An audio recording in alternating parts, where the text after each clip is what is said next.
আয়াত কি দেখো তোমার বাবাই তোমার জন্য কি আনছে। কি মাছ বলো তো? কই এটার নাম কই মাছ না, কাতল মাছ, বড় কাতল। আর এগুলা বলে এটা কি মাছ? কই মাছ এটা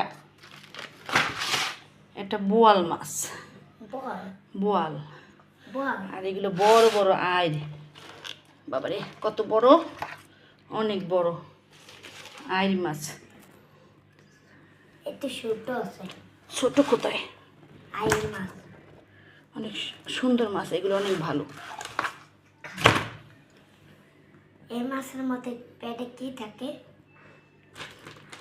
মাছের পেটে কি থাকে? মা তুমি ওই মাছটা কাটো, এই যে এই মাছ। এগুলো তো কাটতে আনি নাই, আমারই তো কষ্ট করতে হইবে, কাটতে হবে সবগুলো। এরপর মুলগি মাছ আনছে, এগুলো রেখে দিছি ফ্রিজে। তোমার